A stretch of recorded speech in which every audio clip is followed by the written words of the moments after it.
क्या कुछ मुद्दा है जिसको लेकर आज प्रेस कॉन्फ्रेंस कर रहे हैं? पहले तो सभी पत्रकार बंधुओं का, प्रेस और इलेक्ट्रॉनिक प्रिंट सभी का मैं आज के प्रेस वार्ता में हार्दिक स्वागत करता हूँ। आपका प्यार और स्नेह मार्गदर्शन हमेशा मिला, आगे भी मिलता रहेगा। हम एक दबे कुचले कमज़ोर वर्गों का, जो नदियों के किनारे, जंगलों और पहाड़ों में अंग्रेजों मुगलों के द्वारा उजड़े हुए परिवारों का मैं नेतृत्व करता हूं, उनको जगाने का काम कर रहा हूं। उन्हें राजनीति में सुरक्षा दिलाने के लिए मैंने अपने वैभवशाली जीवन से संन्यास किया और राजनीतिक सुरक्षा दिलाने के लिए मैंने संकल्प लिया कि भारत के देश तो आज़ाद हो गए, लेकिन जो देश को आज़ाद कराने वाले 578 जातियाँ हैं, जो 5 साल 16 दिन गुलाम रही। देश तो 1947 में आज़ाद हो गया था, लेकिन 31 अगस्त 1952 को आज़ाद हो गया। वो एक्ट जो अंग्रेजों ने कानून बनाया था 12 अक्टूबर 1871 को, कि डॉक्टर का बेटा डॉक्टर होता है, इंजीनियर का बेटा इंजीनियर होता है। लेकिन ये जो निषाद हैं, मछुआरे हैं, जो नदियों में अंग्रेजों को डुबो के मार रहे हैं, ये सब क्रिमिनल कास्ट हैं, ये अपराधिक जनजाति मार्शल कौम का लेवी लगाते हैं, उजाड़ा था। सब हमारा जल जंगल जमीन सब छीना था। 1931 में पहली बार देश की जनगणना हुई, तो 1930 में कमीशन बना था। उसमें आरबी रसेल, हीरालाल और विलियम कुक की रिपोर्ट के आधार पर कौन अनुसूचित होगा, कौन अनुसूचित जनजाति होगा, कौन पिछड़ा होगा, कौन सामान्य होगा, इसके लिए उन्होंने कि वेदरमैन कौन होगा, वाशरमैन कौन होगा, फिशरमैन कौन होगा, क्राफ्टमैन, उसके लिए बहुत बृहद रिपोर्ट तैयार की थी। उसमें विलियम कुक की रिपोर्ट के अनुसार केवल मल्लाह बिन कश्यप कहाँ तुरहा, ये मझवार, गाँव तुरहा, खरवार, बिंदार, खरोट, कोली, 7 नामों से उन्होंने किया कि ये सब मछुआरे हैं, ये समूह में रहते हैं, इनका रहन सहन खान पीन जो है एक है, और ये उजड़े हुए हैं अंग्रेजों के कानून बनाकर। और 1931 में SC में गिनती हुई। SC मतलब सुरक्षित किया गया। पहली बार first India act, second India act बना। उसमें लोगों को सुरक्षा दी गई कि कमज़ोर व्यक्ति भी चुनाव लड़ेगा, और चुनाव लड़के जो है कानून बनाने वाले जो ब्रिटिश पार्लियामेंट में जाएगा। उस समय अनुसूचित जाति की सूची जनजाति की बनी। 1931-1941 में अब तक हमारे लोग अनुसूचित में थे। देश आज़ाद हो गया 1950 में, और उस 50 में आज़ाद हुआ। चीफ सेक्रेटरी भारत सरकार फतेह बहादुर ने सभी राज्य सरकारों को, जम्मू कश्मीर को छोड़कर सभी राज्य सरकारों को लिखा कि 1931-1941 के अनुसार जो अनुसूचित जाति की स्थिति है उसी तरीके से माना जाए। 1941-51 में भी हमें मान लिया गया। 1961 में हमारी गिनती हुई, मैं 70 लाख था मझवार के नाम से। 1981, 71, 81, 91 तक हम लगभग 60 सालों तक अनुसूचित जाति की सूची में सूचीबद्ध रहे, आज भी हैं। लेकिन हमारा नाम धोखे से पिछड़ी जात में डाल दिया गया। केवट, मल्ला, बिंद, कश्यप, कहार, धीवर, गायकवाड़, बाथम, तुरैया। मतलब तुरैया अनुसूचित में भी है, पिछड़ी में भी है। माझी, मझवार अनुसूचित में भी है, पिछड़ी में भी है। मतलब हमारे उपजाति को पिछड़े में डालकर हमारा जो संवैधानिक सुरक्षा था, जैसे सुरक्षित सभा, विधान परिषद, विधानसभा प्रधान से जो प्रमुख है, जिला पंचायत सदस्य, जिला पंचायत अध्यक्ष तक है, ये सुरक्षित नौकरी है, जमीन है, मान सम्मान स्वाभिमान सब सुरक्षित था। अगर मेरे पुरखों ने देश को आज़ाद कराया, संविधान बनवाया, संविधान के मुताबिक सुरक्षित थे, ये धोखेबाजों ने धोखे से हमारे नाम को पिछड़ी में डालना, ये गैर संवैधानिक है। बिना संविधान में संशोधन के, जब संविधान कहता है कि मझवार, तुरहा अनुसूचित हैं, सेंसस मैनुअल 1961 नोटिफिकेशन करते हैं राष्ट्रपति की मझवार, तुरहा अनुसूचित हैं, गिनती भी कराए। आज के दिन में RGI registrar general of census of India ने भी 18/1/2022 को लिखकर दे दिया कि केवट मल्ला अनुसूचित हैं, गिनती हुई थी इनकी। और हमारे नहीं, मुख्यमंत्री के निर्देश पर, मतलब जब मैं मुख्यमंत्री को ज्ञापन दिया था 2016-21 में, तो उन्होंने, तो अगर हम उनके अनुसार अनुसूचित में हैं तो मेरी गिनती पिछड़ी में कराना। ये जो नेता कहते हैं कि गिनती हो जाए, पिछड़ी में गिनती हो जाए, हमारे नेताओं को बुलाया जा रहा। भाई, जब मझवार को परिभाषित कराने के लिए जब 2014 में माननीय दिसंबर जी ने सदन में आवाज़ उठाई कि हुआ मझवार तय हो जाए कि लेदरमैन, वाशरमैन हो रहा तो फिशरमैन भी मझवार है, हमारे अनुसूचित का केवट मल्ला कर दिया जाए। सपा के साथ तमाम RLD RJD के सांसद, कांग्रेस के सांसद वॉकआउट कर दिए। तो मेरे कहने का मतलब आज के दिन में कि निषाद पिछड़ी में गिन दिए जाए। हमारा निर्णायक तौर पर मैं धन्यवाद दूंगा योगी जी को। पहली बार है 70 साल में हमें, हमारी लड़ाई तो योगी जी पहले लड़ते रहे, सदन में आवाज़ उठाते रहे, आज मुख्यमंत्री हैं।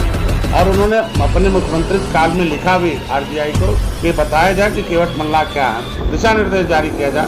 दिशा निर्देश में उसने कहा कि भाई हमारे यहाँ तो अनुसूचित में है, लेकिन सामाजिक न्याय मंत्रालय के मामला सामाजिक न्याय मंत्री ने भी एक्सेप्ट कर लिया। मामला माननीय अमित शाह और माननीय प्रधानमंत्री तक है।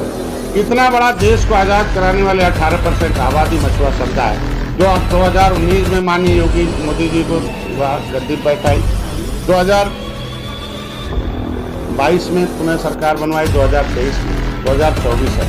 उससे पहले दो बहुत महत्वपूर्ण घटना आपके बीच में आज रखना चाहता हूँ कि एक तो समाजवादी पार्टी कहती नहीं कि हम पिछड़े में इनकी गिनती कराया जा, अति पिछड़े में है शामिल कराया जाता है। ये 70 साल से शामिल कराने वाला जो नाटक है, 20 सालों से हम शामिल हैं, परिभाषित कराओ ना हमारे। आप जब 31 दिसंबर 2016 को समाजवादी पार्टी जाते जाते राज्यपाल के पास पावर होता, public service commission reservation SC/ST OBC 1994 रहेगा कौन नहीं रहेगा, उन्होंने निकाल दिया।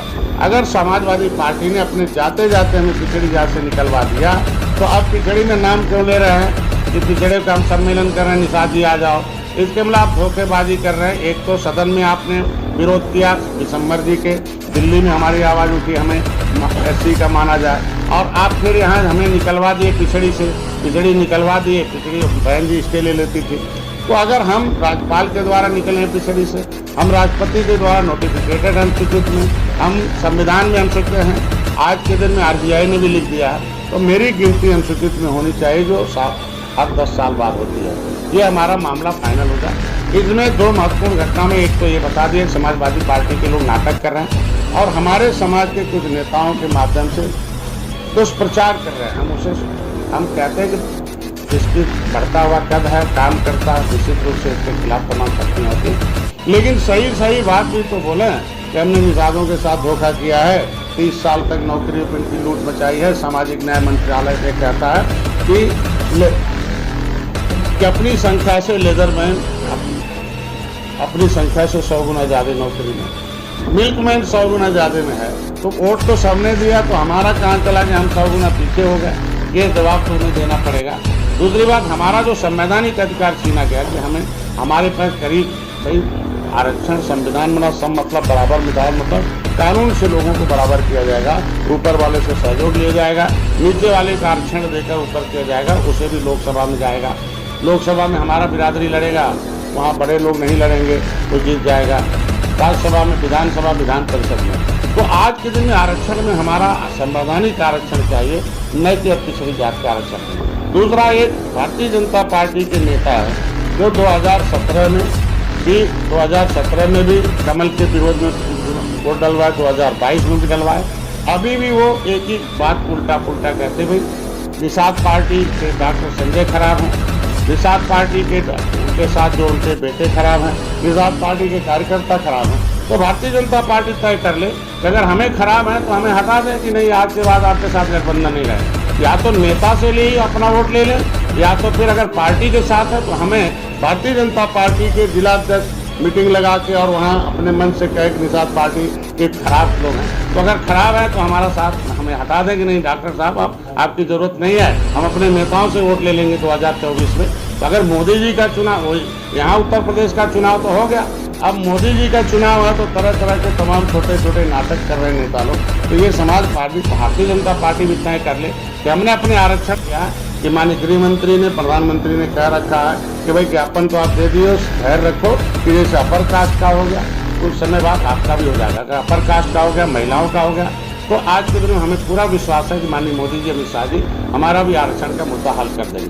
लेकिन ये जो इतने नीचे छोटे छोटे नेता हैं, ये भारतीय जनता पार्टी को इनको अगर ऐसे रखे रहेंगे तो 2024 में बड़ा नुकसान होगा। उसके लिए मैं 15 तारीख से मतलब परसों से पूरे प्रदेश के नेता, हमारे कार्यकर्ता आएंगे, पदाधिकारी आएंगे, पूरे अपने जितने जिलाध्यक्ष हैं वो आएंगे, और गाड़ियों से 2-2 मंडलों का मैंने जो है अनुसूचित जाति की सूची की जो सुरक्षा छीनी गई है हमारी, जो 1931 से लेकर 1991 तक अनुसूचित जाति पे गिने जाते रहे। तो आज के दिन में हमारा जो आरक्षण छीना गया है, जो मेरा सुरक्षा छीना गया है, संवैधानिक सुरक्षा छीनने वाले को पर्दाफाश रैली निकालने जा रहा हूँ। और जितने भी धोखेबाज हैं जो हमारे जो लोगों ने वादा करके खिलाफी किया, उनके सामने हम लोग पैसा बांटेंगे, किताब में लिख रहा हूँ वो दूंगा, और लोगों को सही सही बात बताऊंगा कि पहले हम जाते थे आरक्षण मांगने तो हम गिनती कराने के लिए जाते थे, तो पिछली सरकार हमें डंडा मारती थी, 302 मुलजिम बनाती थी फर्जे, हमारे समाज के लोगों को पिटाई करवाती थी। समाजवादी पार्टी पिटाई करवाई, तमाम चूल्हा चौका तोड़वा दिया, हमारे माँ को, मेरे बच्चों को मारा, कान बारे हो गए। और वही समाजवादी पार्टी आज एक नेता से कहवा रही है कि डॉक्टर संजय ने जेवर बेचवा दिया, उनके क्या नाम है, उनको आरक्षण आंदोलन में उनके जो है सहकारी की समाजवादी पार्टी ने मुकदमा लगाया था फर्जी।